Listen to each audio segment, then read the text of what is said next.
Buddy, welcome back to another episode of the Gonzaga Nation podcast. Christian Pedersen joined by Dan Dickau. We are back in what feels like, I sort of want to say, the post-apocalyptic college world that we now live in, where the traditional governments have fallen and everything is anarchy while schools move all across the country to realign.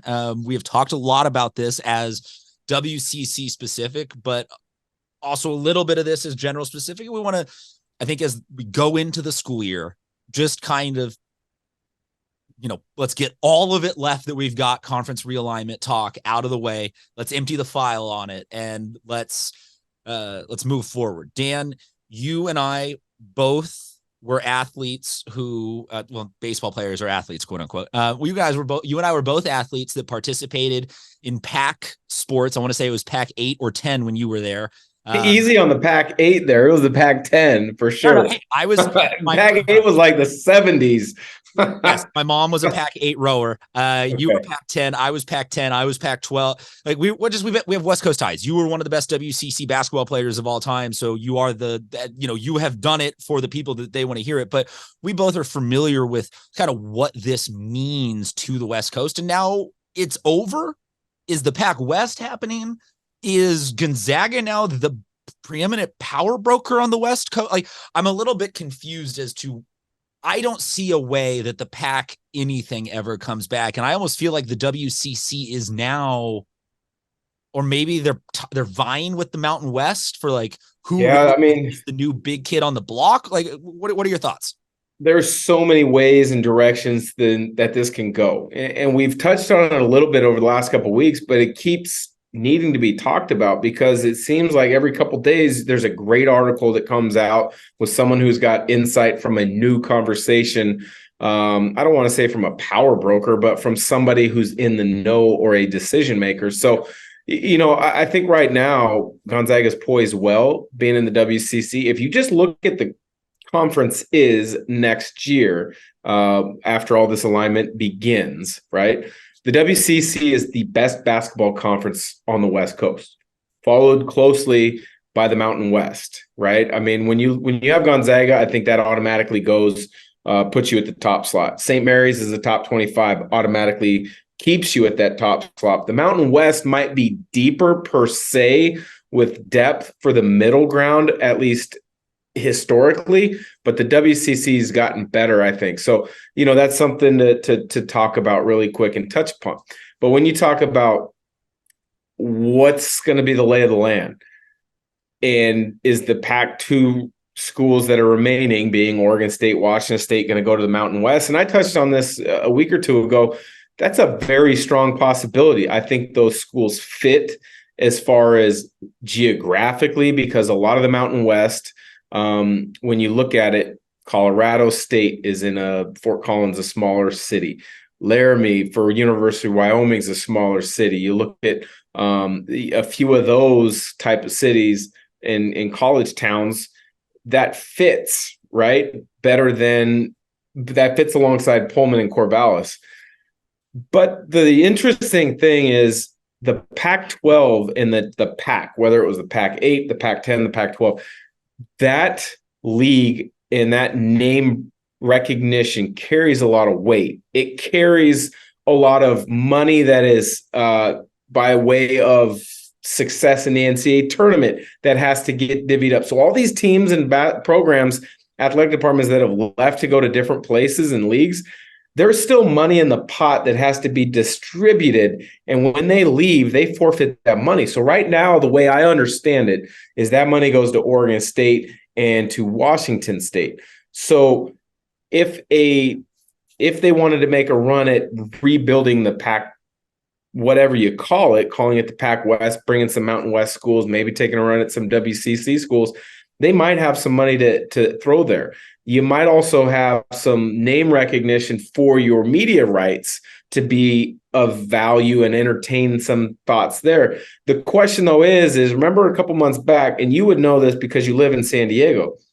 San Diego State wanted to get out of the Mountain West and go to the Pac-12, right? They would have had to pay an exit fee.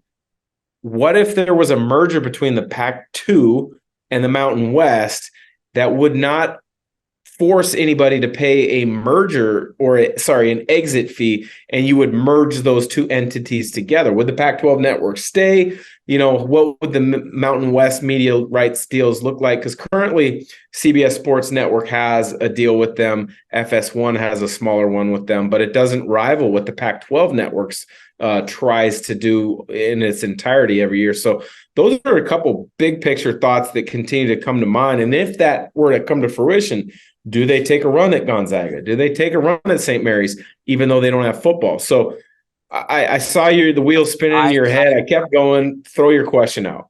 Well, no, so you bring up something that I kind of keyed in on when I was doing show prep for this today. And I know I do show prep. I'm just the comic jester here. And I want to ask this in a way that is not disrespectful to the WCC, but is there an inherent increase in value from teams like LMU and St. Mary's moving from being in the WCC to being in the Pac-12? If they are the same schools playing in just a different conference, is there an increase in the media? Because it felt to be like, yes, the Pac-12 doesn't have enough media money to save USC and UCLA, but it also felt like maybe this is a snail moving into a larger shell and able to grow into it by being the Pac-12. Am I way off on that, or could there? Well, I mean, that's a good point. That's another rabbit hole to go down, because I think with this conference realignment, you can go in so many different ways, and it makes sense in so many different ways. But I think when you look at the two schools that are left for the Pac, right?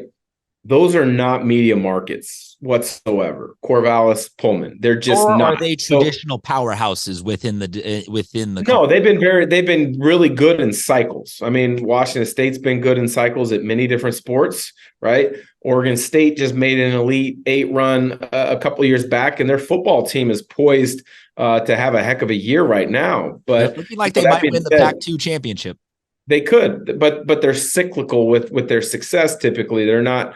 You don't pencil them, or you write them in pen as being a contender yearly.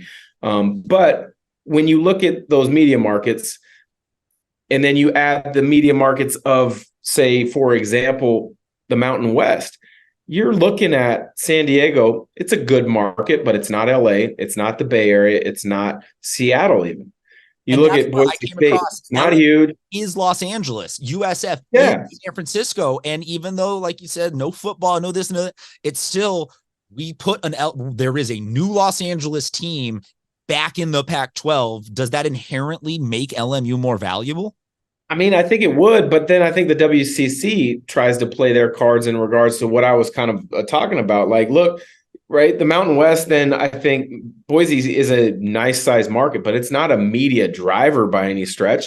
Las Vegas with UNLV would probably be the crown jewel of that league in regards to, ability to drive eyeballs with media. But at the same time, their basketball team hasn't been good in a long time. I think Kevin Kruger's doing a great job there. But when you think of Vegas, it's not the Tarkanian days. You're not going to Vegas. There's nobody with paying attention to Vegas for basketball. Yeah. You're paying attention to Vegas for gambling and different things. NBA Summer League you think of. So what I'm getting at is the WCC is primed in some good media markets. Portland's a better media market than Oregon. Than Corvallis. The Bay Area for the WCC, where their hot offices are in the South Bay Area, you've got St. Mary's, San Francisco, you've got Santa Clara. I mean, in Pacific's an hour and 15-minute drive away. So you're covered in the Bay Area, and then the LA area that you alluded to, LMU and Pepperdine are right there. I think, and I've said this, I think the long-term best thought process would be a Big East centric league for Gonzaga, because it's basketball centric, where you go to West Division, a Midwest, and an East. That's out of the picture for now.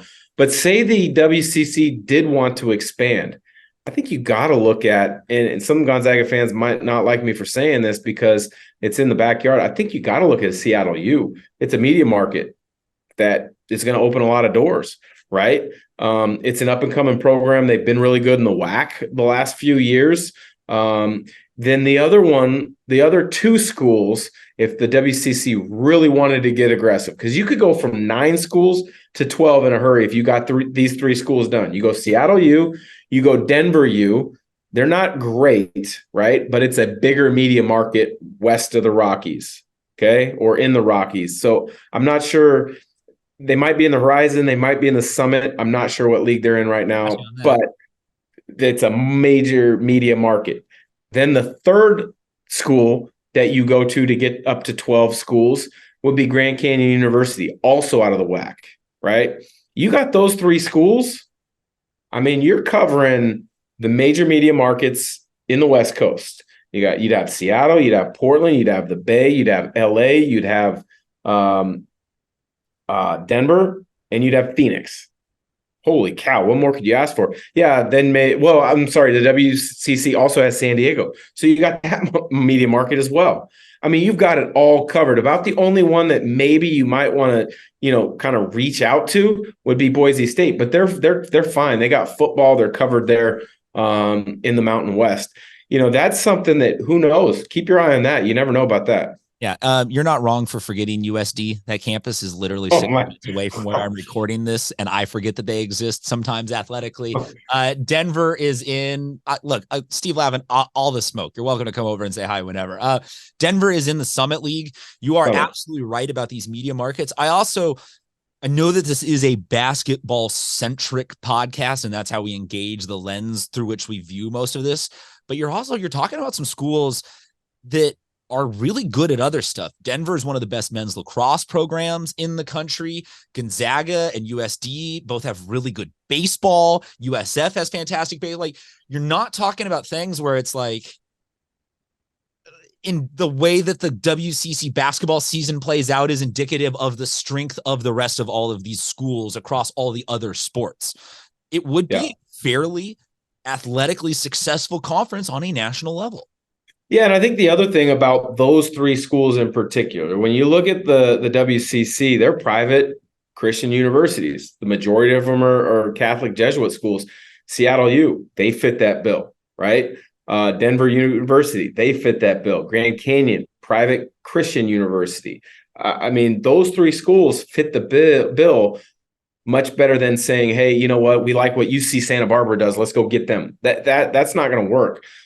So it's something that I think if you give it some thought, it makes sense. Could prevent some of that merger. Are you saying that, like where you were saying there could be a WCC Pac-12 merger? Like, does branching outside of the smaller religious institutions become a barrier that WCC is not willing to cross, and that schools would then have to leave outright to go to greener, bigger pastures?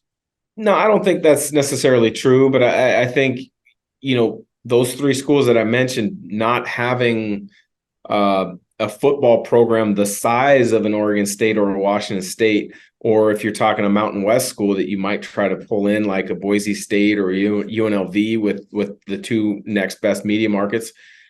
Those fair enough. Yeah, no, I get what you're saying. Those make sense. Easy enough to come in without any major changes to all of it.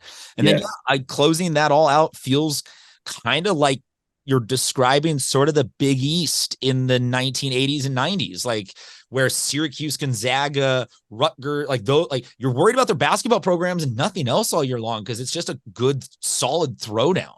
Like that feels. Yeah, you never know. I mean, in the way that college athletics is going is, these larger conferences, right? I mean, you're looking at 16, 17, 18 teams in a couple of these conferences now. The WCC being one of the smaller ones with 9, it helps for scheduling. But if you get the right schools, why not take a run at getting up to 12? I'm with it, man. I'm absolutely with it. We want to know what you guys think. So make sure you hit us up at Fan Nation Zags on all the social media. You can find Dan at Dan Dickau 21. Not giving you out anything of mine because I don't want the smoke unless it's from USD basketball. And go ahead, USD social, get at me. But seriously, we want to hear from your guys' input because this is Dan and I know nothing about what's going on. Dan has been friends with commissioners and we still have no actual insight as to where any of this ends up. So we're curious what you guys want in terms of how this all ends up. And who knows? Maybe we'll put betting odds out there and get a community pool going for who's going to take which pundit square of where all this ends up settling out. Though we are your source for any more information like that. So until next time, Dan, we will say thank you very much, everyone, for tuning in, and make sure you search and subscribe Gonzaga Nation wherever you get your podcasts.